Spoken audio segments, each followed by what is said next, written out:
Hello friends, welcome to Life Easy. ಇವತ್ತಿನ easy recipe ಅಷ್ಟೇ ಅಲ್ಲ, ಅಷ್ಟೇ ಟೇಸ್ಟಿಯಾಗಿ ಮಾಡುವಂಥ ಒಂದು ಇನ್ಸ್ಟೆಂಟ್ ಸ್ವೀಟ್ ರೆಸಿಪಿ. ಇದನ್ನು ನಾವು ಮಾಡ್ತಾ ಇರೋದು ಮಿಲ್ಕ್ ಪೌಡರಿಂದ. ಹಾಗಾಗಿ ಇದನ್ನು ನಾವು ಮಿಲ್ಕ್ ಪೇಡ ಅಥವಾ ದೂದ್ ಪೇಡ ಅಂತ ಹೆಸರಿಟ್ಕೋಬೋದು. ಸೊ ಬೇಕ್ರಿಯಲ್ಲಿ ಸಿಗುತ್ತಲ್ಲ ದೂದ್ ಪೇಡ, ಅದಕ್ಕಿಂತಲೂ ಚೆನ್ನಾಗಾಗತ್ತೆ ಅಂತಲೇ ಹೇಳ್ಬೋದು. ಹೇಗೆ ಮಾಡೋದು ಅಂತ ನೋಡೋಣ ಬನ್ನಿ. ಒಂದು ಬಾಣಲಿ ತೊಗೊಂಡಿದ್ದೀನಿ. ಸ್ಟವ್ ಮೇಲೆ ಇಡೋಕ್ಕೆ ಮುಂಚೆನೇ ನಾವು ಹೊರಗಡೆ ಇಟ್ಕೊಂಡು ಇದಕ್ಕೆ ಬೇಕಾಗಿರೋವಂಥದ್ದನ್ನೆಲ್ಲ ಮಿಕ್ಸ್ ಮಾಡ್ಕೊಳ್ತಾ ಹೋಗೋಣ. ಯಾವುದೇ ಕಪ್ಪಿನ ಮೆಜರ್ಮೆಂಟಲ್ಲಿ ನಾವು ಇದನ್ನು ಮಾಡ್ಕೋಬೋದು. ಸೊ ಮನೇಲಿ ಉಪಯೋಗಿಸುವಂಥ ಯಾವ ಕಪ್ ಆದರೂ ಪರವಾಗಿಲ್ಲ, ಅದೇ ಕಪ್ ಮೆಜರ್ಮೆಂಟಲ್ಲಿ ನಾವು ಇದನ್ನು ಮಾಡ್ಕೋಬೇಕು. ಅರ್ಧ ಕಪ್ಪಷ್ಟು ಹಾಲನ್ನು ಫಸ್ಟ್ ಹಾಕ್ಕೊಂಡಿದ್ದೀನಿ. ಸ್ವಲ್ಪ ಬೆಚ್ಚಗಿರೋವಂಥ ಹಾಲಾಗಿರಬೇಕು.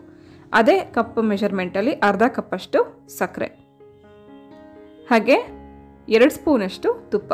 ಹಾಲು, ಸಕ್ಕರೆ, ತುಪ್ಪ ಇದು ಮೂರನ್ನು ನೀಟಾಗಿ ಒಂದ್ಸತಿ ಚೆನ್ನಾಗಿ ಮಿಕ್ಸ್ ಮಾಡ್ಕೊಳ್ಳೋಣ. ಸೊ ಬೆಚ್ಚಗಿರೋವಂಥ ಹಾಲಾದರೆ ನಮಗೆ ಸಕ್ಕರೆ ಮತ್ತು ತುಪ್ಪ ಬೇಗ ಕರಗುತ್ತೆ. ತಣ್ಣಗಿರೋವಂಥ ಹಾಲಾದರೆ ಸ್ವಲ್ಪ ನಿಧಾನ ಆಗುತ್ತೆ. ದೂದ್ ಪೇಡಾಗೆ ನಾವಿಲ್ಲಿ ಉಪಯೋಗಿಸ್ತಾ ಇರೋದು ಮೇಯ್ನಾಗಿ ಹಾಲಿನ ಪುಡಿ. ಈ ಹಾಲಿನ ಪುಡಿ ಎಲ್ಲ ಅಂಗಡಿಗಳಲ್ಲೂ ಸಿಗುತ್ತೆ. ಸೊ ಯಾವುದೇ ಹಾಲಿನ ಪುಡಿಯ ಒಂದು ಕಂಪನಿಯ ಹಾಲಿನ ಪುಡಿ ಆದರೂ ನಾವು ಇದಕ್ಕೆ ಉಪಯೋಗಿಸ್ಕೋಬೋದು. ಹಾಲು ಮಾರುವಂಥ ಅಂಗಡಿಗಳಲ್ಲಿ ಅಥವಾ ನಮಗೆ ಗ್ರಾಸರೀಸ್ ಪ್ರಾವಿಷನ್ಸ್ ಸ್ಟೋರ್ಗಳಲ್ಲೂ ಕೂಡ ಹಾಲಿನ ಪುಡಿಯ ಪ್ಯಾಕೆಟ್ ಸಿಗುತ್ತೆ. 2 ಕಪ್ಪಷ್ಟು ಹಾಲಿನ ಪುಡಿನ ನಾವು ಉಪಯೋಗಿಸ್ಕೊಂಡಿದ್ದೀವಿ. ಮೊದಲನೇದಾಗಿ 1 ಕಪ್ಪಷ್ಟು ಪೌಡರ್ನ ನಾನಿಲ್ಲಿ ಮಿಲ್ಕ್ ಪೌಡರ್ನ ಹಾಕಿ ಮಿಕ್ಸ್ ಮಾಡ್ಕೊಂಡ ನಂತರ ಇನ್ನೊಂದು ಕಪ್ಪನ್ನು ಹಾಕ್ಕೋತಿದ್ದೀನಿ. ಈ ಥರ ನಾವು ನಿಧಾನಕ್ಕೆ ಸ್ವಲ್ಪ ಸ್ವಲ್ಪ ಹಾಕ್ಕೊಂಡು ಮಿಕ್ಸ್ ಮಾಡಿಕೊಂಡಾಗ ಯಾವುದೇ ಗಂಟಾಗುವಂಥ ಚಾನ್ಸಸ್ ಇರಲ್ಲ. ಸೊ ಬಿಗಿನರ್ಸ್ಗೆ ಒಂದೇ ಸರ್ತಿ ನಮಗೆ ಸ್ಟವ್ ಮೇಲೆ ಇಟ್ಕೊಂಡು ಹೀಗೆ ಮಾಡಿ ಅಂತಂದಾಗ ಎಷ್ಟೋ ಸರ್ತಿ ಹಾಳಾಗುತ್ತೆ, ಗಂಟಾಗಿ ನಮಗೆ ದೂದ್ ಪೇಡ ಚೆನ್ನಾಗಿ ಬರಲ್ಲ ಅಂತ ಒಂದು ಕಂಪ್ಲೇಂಟ್ಸ್ ಬರುತ್ತೆ. ಹಾಗಾಗಿ ಈ ಥರ ಮಾಡ್ಕೊಂಡಿದ್ರಿಂದ ಯಾರು ಬೇಕಾದರೂ ಏನೂ ಬರಲ್ಲ ಅಂತ ಅನ್ನೋರು ಕೂಡ ಈಸಿಯಾಗಿ ಈ ದೂದ್ ಪೇಡನ ನಾವು ಮಾಡ್ಕೋಬೋದು. 2 ಕಪ್ಪಷ್ಟು ಮಿಲ್ಕ್ ಪೌಡರ್ ಹಾಕಿದ ನಂತರ ಚೆನ್ನಾಗಿ ಮಿಕ್ಸ್ ಮಾಡಿಕೊಂಡು ನಂತರ ನಾವಿವಾಗ ಸ್ಟವ್ ಮೇಲೆ ಇಟ್ಕೊಳ್ಳೋಣ. ಸ್ಟವ್ ಆನ್ ಮಾಡಿ ಸಿಮ್ಮಲ್ಲಿ ಇಟ್ಕೊಂಡು ಇದನ್ನು ಪ್ರಿಪೇರ್ ಮಾಡ್ಕೋಬೇಕು. ಸೊ ಹೀಟನ್ನು ಕಮ್ಮಿ ಇಟ್ಕೊಂಡು ಮಾಡ್ಕೊಂಡಾಗ ಚೆನ್ನಾಗಿ ಮಿಲ್ಕ್ ಪೌಡರ್, ಹಾಲು, ಸಕ್ಕರೆ, ತುಪ್ಪ ಎಲ್ಲ ಚೆನ್ನಾಗಿ ಹೊಂದ್ಕೊಂಡು ತಳ ಬಿಟ್ಟು ಬರೋವರೆಗೂ ನಾವು ಇದನ್ನು ಹೀಗೆ ಕಂಟಿನ್ಯೂಸಾಗಿ ಕೈ ಆಡಿಸ್ತಾ ಇರಬೇಕು. ಹಾಗೆ ನಾನ್ ಸ್ಟಿಕ್ ಉಪಯೋಗಿಸಿರೋದ್ರಿಂದ ನಮಗೆ ಹೆಚ್ಚಿನ ತುಪ್ಪ ಆಗಲಿ ಬೇಕಾಗೋದಿಲ್ಲ. ಹಾಗೆ ಸೀದು ಹೋಗುತ್ತೆ ಅಂತ ಅನ್ನೋದು ಭಯ ಕೂಡ ಇರಲ್ಲ. ಕಂಟಿನ್ಯೂಸಾಗಿ ಕೈ ಆಡಿಸ್ತಾ ಇದ್ದಾಗ ಕೇವಲ 2-3 ನಿಮಿಷದಲ್ಲಿ ಇದು ಗಟ್ಟಿ ಆಗ್ತಾ ಹೋಗುತ್ತೆ. ನಿಮಗೇನಾದ್ರು ತುಂಬ ಗಟ್ಟಿ ಆಯಿತು ಅಂತ ಅನಿಸಿದ್ರೆ 2 ಸ್ಪೂನಷ್ಟು ಹಾಲನ್ನು ಹಾಕ್ಕೋಬೋದು. ನಾನು ಕೂಡ ಇಲ್ಲಿ 2 ಸ್ಪೂನ್ ಹಾಲು ಹಾಕಿದ್ದೀನಿ. ಜಾಸ್ತಿ ಹಾಕೋಬೇಡಿ. ಬೇಕು ಅನಿಸಿದ್ರೆ ಮಾತ್ರ, ತುಂಬ ಗಟ್ಟಿ ಅಂತ ಅನಿಸಿದ್ರೆ 2 ಸ್ಪೂನಷ್ಟು ಹಾಲನ್ನು ಆ್ಯಡ್ ಮಾಡ್ಕೋಬೋದು. ಅಥವಾ 1 ಸ್ಪೂನ್ ತುಪ್ಪನ ಹಾಕ್ಕೋಬೋದು. ಹಾಲು ಅಥವಾ ತುಪ್ಪ ಯಾವುದಾದ್ರು ಒಂದನ್ನ ನಾವು ಗಟ್ಟಿ ಅನಿಸಿದಾಗ ಮಾತ್ರ ಹಾಕ್ಕೋಬೇಕು. 2 ಸ್ಪೂನ್ ಹಾಲು ಹಾಕಿ ಮತ್ತೆ ತಿರುಗಿಸ್ಕೊಂಡಿದ್ದೀನಿ. ತಳ ಬಿಟ್ಟು ಬರೋವರೆಗೂ ನಾವು ಹೀಗೆ ಕೈ ಆಡಿಸ್ತಾ ತಿರುಗಿಸ್ಕೊಳ್ಳೋಣ. ಈ ರೀತಿ ಕನ್ಸಿಸ್ಟೆನ್ಸಿ ಬರ್ತಾ ಇದೆ ಅಂತಂದರೆ ನಮಗಿದು ದೂದ್ ಪೇಡ ಮಾಡಲಿಕ್ಕೆ ರೆಡಿಯಾಗಿದೆ. ಚೆನ್ನಾಗಿದು ಹೊಂದ್ಕೊಂಡು ಪ್ಯಾನ್ ಬಿಟ್ಟು ಬರ್ತಾ ಇದೆ. ಸೊ ಸ್ಟವ್ ಆಫ್ ಮಾಡಿ ಇದನ್ನು ಹೊರಗಡೆ ತೆಕ್ಕೊಳ್ಳೋಣ. ಹಾಗೆ ನಾವು ಇದನ್ನು ಸ್ಮೂತಾಗಿ ಬರೋ ಹಾಗೆ ಫಸ್ಟ್ ಮಾಡ್ಕೋಬೇಕು. ಅಂದರೆ ಬಾಯಲ್ಲಿಟ್ಟ ತಕ್ಷಣ ದೂದ್ ಪೇಡ ಒಂದು ರೀತಿ ಕರಗೋ ಆಗಿರಬೇಕು ಅಂತಂದರೆ ಈ ಕೆಲಸ ನಾವು ಮಾಡಬೇಕಾಗತ್ತೆ.